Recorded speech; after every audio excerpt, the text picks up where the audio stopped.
AB आपका ना देखो this AB is a line segment and the coordinates of this one is 2, 3 and आपका देखो ना दिस 4, ये आपको find the distance between these 2 points A और B 2 पॉइंट है, वो have the coordinates of this and this, ये अब आपको ये जो देखो D डिस्टेंस इन दोनों के बीच की निकालनी होती है, ऐसे आप कर रही है ना, ये राइट आप देखो x1, y1 और इसको आप देखो आपका x2 होगा। एक चीज आप अपने दिमाग में बिल्कुल क्लियर कर रखा है सर, बिल्कुल क्लियर। आप जब कोऑर्डिनेट व्हेनेवर यू आर अपना जस्ट स्टडी कोऑर्डिनेट ज्योमेट्री, आपके पास पहला फॉर्मूला है डिस्टेंस फाइंड आउट करना। यहाँ मैं बहुत ज़्यादा नहीं लिख रहा हूँ, अगर that is x2 minus x1 का होल स्क्वायर और प्लस y2 minus y1 का होल स्क्वायर। मतलब the whole coordinate geometry is just आपका now taking revolution round this formula, पूरी ज्योमेट्री। इसलिए आपका नाउ इसमें आपको दिक्कत नहीं है। डिस्टेंस का फॉर्मूला होगा आपके पास, एक्सटर्नल सेक्शन फॉर्मूला आपका होगा, ये आपका नाम x is equal to now mx2 और plus nx1 upon m plus n और y is equal to आपका my2 और plus ny1 upon m plus n। कभी कभी क्या होता है, sometimes what happens that if you are going to find out the ratio of the line segment which is m and n, आपका m और n है, r कहना चाहिए था मुझे, r m and n वो आपका निगेटिव में आता है। तो whenever m and n are coming आपका निगेटिव, इसका मतलब इंटरनल सेक्शन फॉर्मूला पे बेस हो गया। देन द थर्ड फॉर्मूला आपका नाम जो इसमें आपको देखने को मिला एंड दैट वाज आपका mid point formula. Mid point formula generally आपका डायमीटर वाले क्वेश्चंस पे भी आपका काम करता है और कभी ट्राई सेक्शन वाला क्वेश्चन होगा उसमें काम करता है, याद रखिएगा। तो मिड पॉइंट फॉर्मूले में आपका x equal x1 plus x2 by 2 and y is equal to y1 plus y2 by 2। Then आपका नाम फिर आपका नाम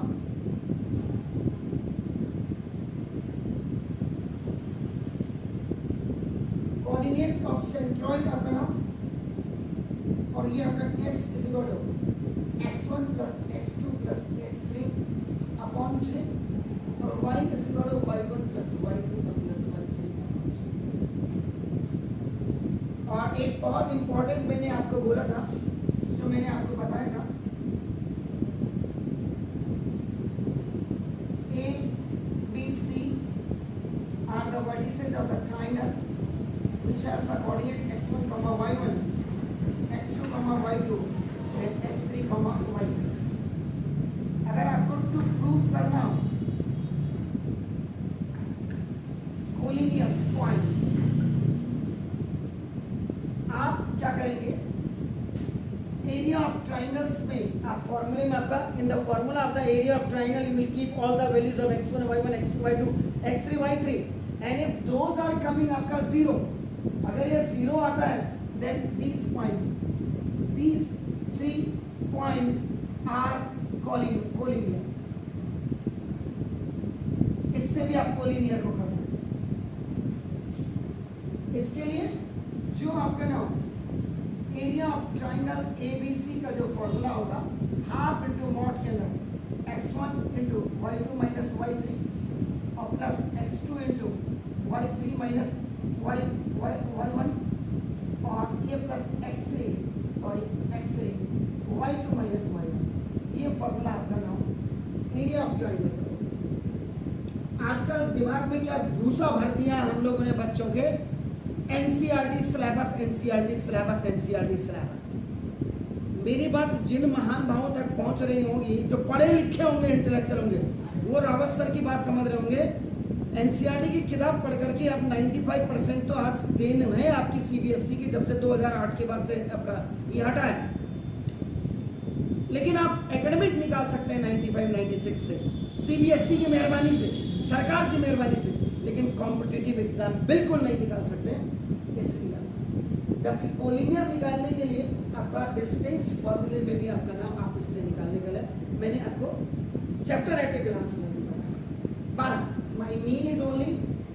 before telling the solution of this first part of the first question, ये आपके ना 1 2 3 4 और सीडलिंग के बच्चे को, मेरे बच्चे को, मैं हिंदुस्तान के बच्चे क्या कर रहे हैं मैं उनके बारे में नहीं हूँ बहुत, मेरा बच्चा जो रावत सर के पास पढ़ने आता है हल्द्वानी में, या जो मेरा वीडियो देखता हूँ ऑल ओवर इंडिया में, उसको मैं सजेशन देता हूँ कि आप एक्स्ट्रा पढ़ो, एक्स्ट्रा बुक से करो, सीबीएसई में कुछ नहीं रखा है।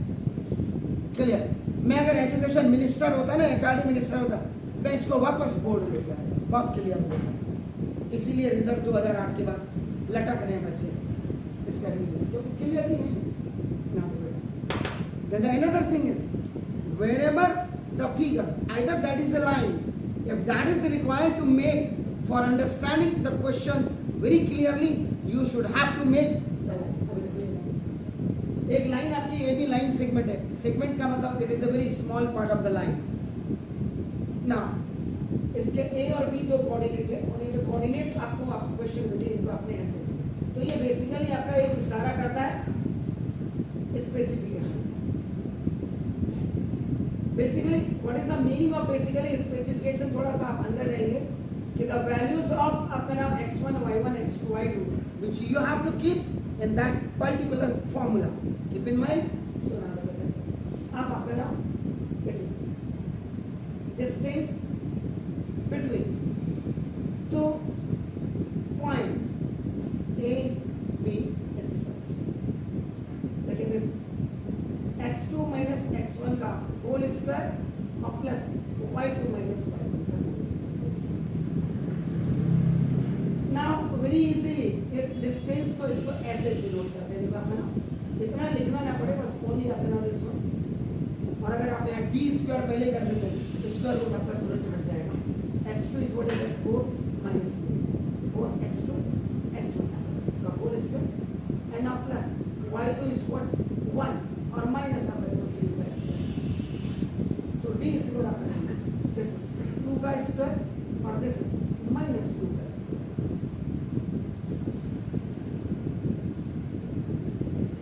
So now, if any negative number has an even power 2, 4, 6, 8, 10, so now that is always positive.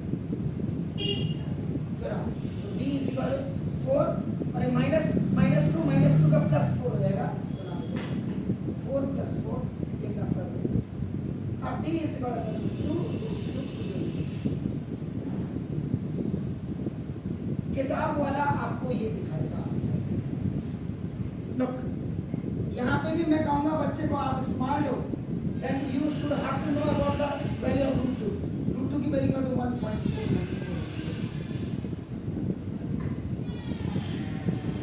root 3 की वैल्यू का तो 1.732, root 5 की वैल्यू का होती 2.56 या 2.46, मतलब बाहर जो भी आपके पास तो d is equal to 2 4 जा 8, 2 1 जा 2, 2 4 जा 8 और 2 1 जा 2, इतना now look at this, so distance between 2 points A B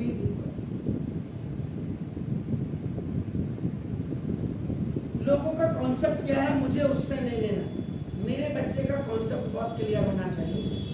तो मैं आपको एक राय जरूर दूंगा 10th के बच्चे, मैं 9th इवन देन 8th का बच्चा भी अभी मेरे पास एक आ रहा है क्योंकि मेरी नई प्लेस पे कोचिंग खुली है इस समय, तो मैं उनको भी यही कर रहा हूँ कि सबसे पहले आपको 30 तक मल्टीपल टेबल याद हो, कोई बोले नहीं बोले ऐसी की तैसी 30 तक आपका स्क्वायरिंग आपको याद, बहुत कम है।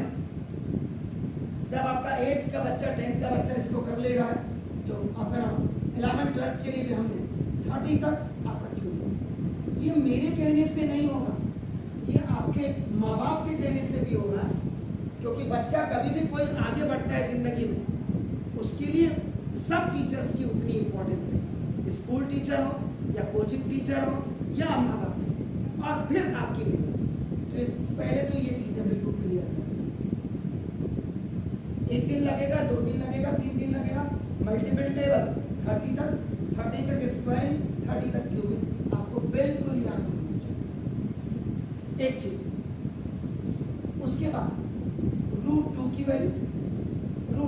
की वैल्यू, √5 की वैल्यू, √7 की वैल्यू,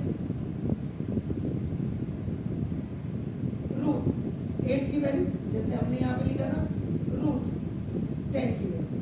कम से कम इतनी वैल्यूज तो बच्चे को बाय हार्ट याद होनी चाहिए। अब मैक्सिमम बच्चे इन योर क्लास, अगर आपके टीचर कहेंगे कि प्लीज आपका डू दिस क्वेश्चन, मैं देखूंगा, तो सारे बच्चे बस यही पे ना कि इसको खत्म करेंगे।